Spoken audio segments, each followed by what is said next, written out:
Depuis la nuit des temps, l'homme défie la mer, traquant les plus grands prédateurs des océans.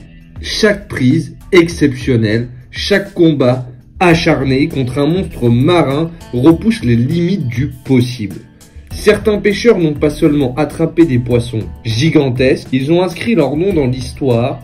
Bienvenue dans la légende des records ICFA, où nous revivons les exploits qui ont changé à jamais notre vision des géants des mers et de notre passion, la pêche. Aujourd'hui, nous plongeons dans l'un des records les plus mythiques de tous les temps, la capture du plus grand requin blanc jamais capturé à la canne. Alors imaginez-vous en pleine mer, canne en main, en train de livrer un combat épique contre l'un de ces poissons.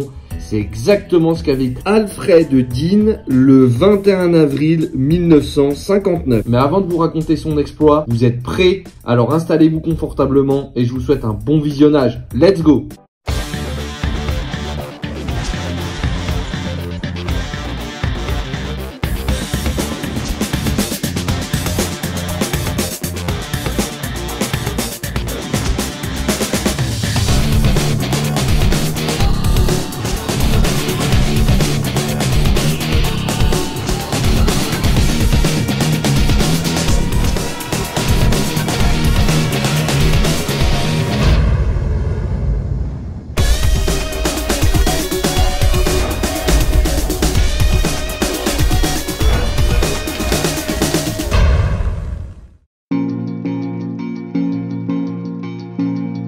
Avant de revivre cet exploit légendaire, il est essentiel de comprendre ce qu'est l'ICFA et pourquoi ces records sont aussi prestigieux. Alors l'International Game Fish Association, ou ICFA, c'est un organisme qui est mondial et qui va valider les records de pêche sportive. Il date depuis 1939 et c'est vraiment une institution qui est reconnue comme la référence absolue en matière de règles et de standards de pêche. Ils vont imposer des critères stricts pour homologuer un record.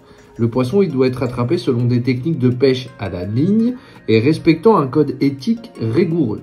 L'équipement utilisé comme la canne, le moulinet et la ligne doit être conforme aux normes définies et chaque capture doit être rigoureusement pesée, mesurée et documentée avant d'être validée par l'organisation. Alors pourquoi ces règles elles sont si importantes? Parce qu'elles garantissent l'équité et la crédibilité des exploits. Un record ICFA n'est pas un simple chiffre, c'est une marque de maîtrise, un témoignage du talent et de la détermination d'un pêcheur. Et c'est vrai qu'on peut constater que certains records restent invaincus pendant des décennies. Et parmi eux, il y en a un qui défie le temps depuis plus de 15 ans.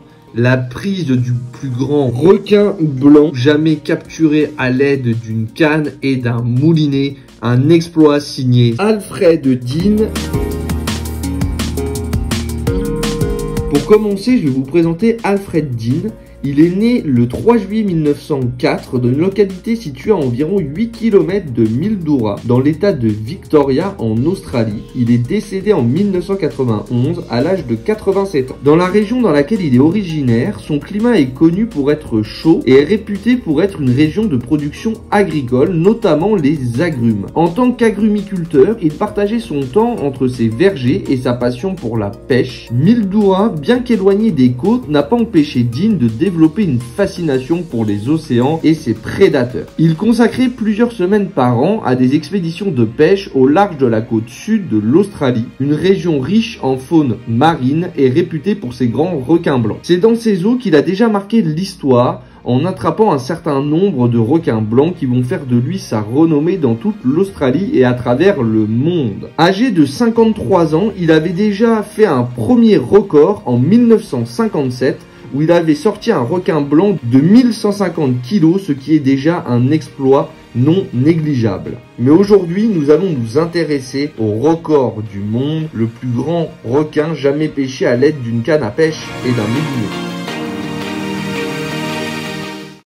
Nous sommes le 21 avril 1959. Alfred Dean sort en mer avec son équipage, déterminé à capturer un requin de taille record. Il se rend à la marina et s'apprête à monter à bord de son bateau. Toute Toutes les conditions sont réunies pour passer une bonne journée. L'équipage est concentré, motivé et prêt à faire de gros poissons. À bord, l'excitation est à son comble. Personne ne sait ce qui les attend aujourd'hui. La quête d'aventure et le mystère vont rythmer ces discussions avant le départ. Ils vont être également méticuleux, commencer à préparer le matériel, les appâts, bien vérifier que rien n'a été négligé. Alors c'est parti, le capitaine enclenche les gaz et ses directions, le grand large à la recherche d'un requin blanc. Tout le monde se regarde sur le bateau, ça y est, c'est le moment d'aller se confronter à l'un des géants que recèle la mer. Une fois arrivés sur le spot, ils n'ont plus aucun repère visuel, ils sont loin des côtes, c'est un moment entre eux, la mer et un super prédateur, le requin blanc. Alors c'est vrai que Alfred Dean, il utilise une technique qu'il a éprouvée à plusieurs reprises, un appât à base de viande qu'il va fixer sur un hameçon robuste relié à une ligne ultra résistante qui ne lui ont jamais fait défaut dans le passé. Ça a été à force d'expérimenter et de casser qu'aujourd'hui il est sûr de son matériel. Il va s'appliquer, positionner sa canne et être sûr de la caler en cas de départ. Et puis les minutes, puis les heures commencent à défiler sans la moindre touche. Peut-être un sentiment de stress, d'interrogation a pu s'emparer d'Alfred et de l'équipage. Va-t-il se passer quelque chose? Va-t-il y avoir un poisson qui va s'attaquer à notre appât? Mais c'est vrai qu'intérieurement tous le savent, ils pratiquent la pêche au requin depuis plusieurs années et ils sont sûrs qu'il va se passer quelque chose.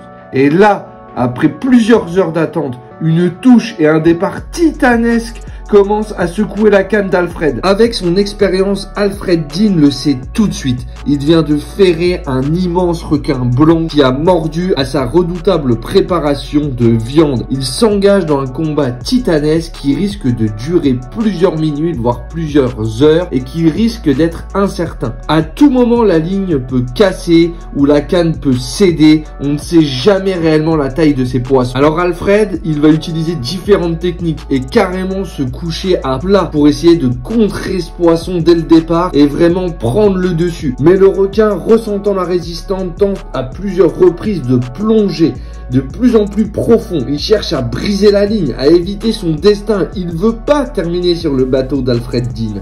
Dean et son équipage doivent faire preuve de stratégie et ils le savent, ils doivent relâcher légèrement la tension de temps à autre pour éviter la rupture de la ligne avec le frottement contre les dents de ce géant. Malgré sa taille et sa puissance, leur stratégie va se révéler payante. En effet, après des minutes longues et intenses de combat, il commence à gagner des mètres et il va s'efforcer mètre par mètre de reprendre du fil. Il va réussir à voir la masse brillante de ce poisson qui est juste en dessous de ce bateau.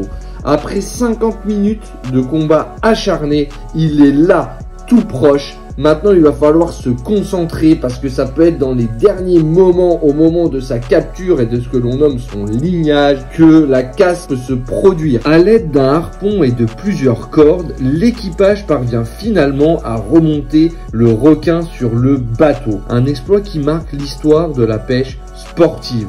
Personne ne se rend vraiment totalement compte de combien peut mesurer ce géant et de quel poids il fait, mais tout le monde le sait, il est gigantesque. Alors, Alfred Dean et son équipage vont décider de rentrer au port afin d'homologuer ce poisson qui est un géant. Je ne sais pas ce qu'ils se sont dit pendant qu'ils rentraient au port, mais j'imagine tous ces sentiments de joie et d'accomplissement qui doivent traverser les membres de l'équipage. Une fois arrivés au port, le pot officiel est confirmé. 1208 kilos. 2664 livres, un record absolu. Ce poisson reste jusqu'à aujourd'hui le plus grand requin blanc capturé à l'aide d'une canne et d'un moulinet. C'est vrai qu'à ce moment-là, la communauté de pêche était fascinée par cet exploit et Alfred Dean, il est devenu une véritable légende, surtout qu'on est dans une époque où les gens ne connaissent pas réellement bien les requins. Et c'est vrai qu'avec le temps, la perception de ces captures, elles ont évolué et aujourd'hui, on constate que le grand requin blanc est protégé dans de nombreuses régions du monde en raison de son rôle crucial dans l'écosystème marin et de son déclin. Le grand requin blanc est aujourd'hui un symbole de puissance et de mystère. Plutôt que d'être chassé, il est désormais étudié et observé pour mieux comprendre son rôle dans l'équilibre marin. Alors qu'en pensez-vous de cette incroyable histoire? Dites-le moi en commentaire. Bon bah les gars, c'est déjà la fin de cet épisode. On aura vu aujourd'hui un exploit dans notre passion, la pêche. Alors voilà, si tu as aimé, n'hésite pas à t'abonner, à liker et à partager. Je te souhaite une bonne journée ou une bonne soirée en fonction de l'heure à laquelle tu verras cet épisode. Allez, bye, ciao!